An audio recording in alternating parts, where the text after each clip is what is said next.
अस्सलाम वालेकुम व्यूअर्स, कैसे हैं आप? उम्मीद है कि आप खैरियत से होंगे।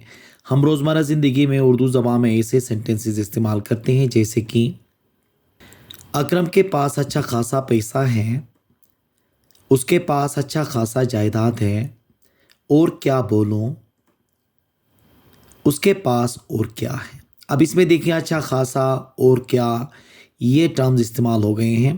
अब इनको जब हम इंग्लिश में ट्रांसलेट कर रहे होते हैं तो वो कौन सा स्ट्रक्चर, वो कौन से फार्मूले हम इस्तेमाल करेंगे जिसके ज़रिए हम इसको अंग्रेज़ी में आसानी से ट्रांसलेट कर सकें। तो आइए पढ़ लेते हैं।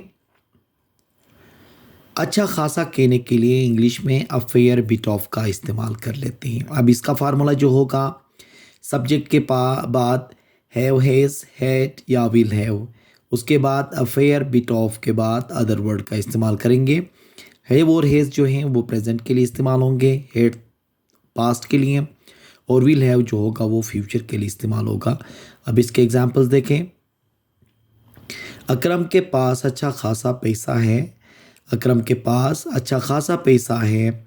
अकरम has a fair bit of money, Akram has a fair bit of money.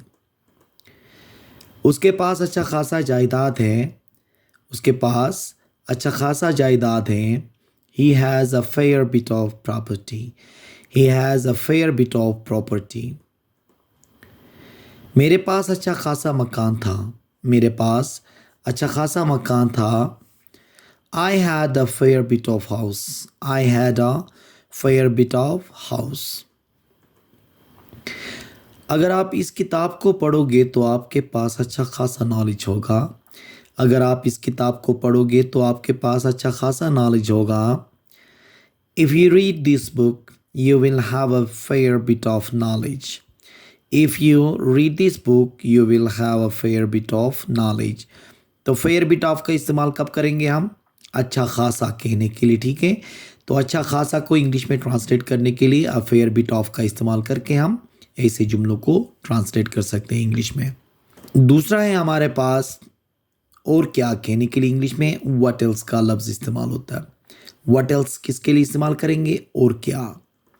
इसका फार्मूला होगा व्हाट एल्स के बाद हेल्पिंग वर्ब, फिर उसके बाद सब्जेक्ट वर्ब की फर्स्ट फॉर्म के बाद अदर वर्ड आएंगे, फिर क्वेश्चन मार्क आएगा। और क्या बोलूं, और क्या बोलूं कहने के लिए व्हाट एल्स शुड आई से, व्हाट एल्स शुड आई से। आप और क्या खाना चाहते हो, आप और क्या खाना चाहते हो। What else do you want to eat, what else do you want to eat. उसके पास और क्या है, उसके पास और क्या है। What else does he have? What else does he have? मुझे और क्या करना चाहिए, मुझे और क्या करना चाहिए। What else should I do?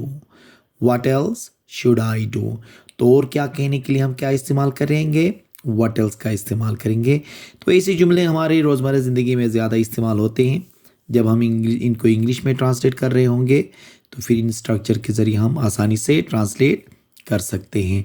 तो उम्मीद है कि आज का ये लेक्चर आपको पसंद आया होगा। Thank you very much.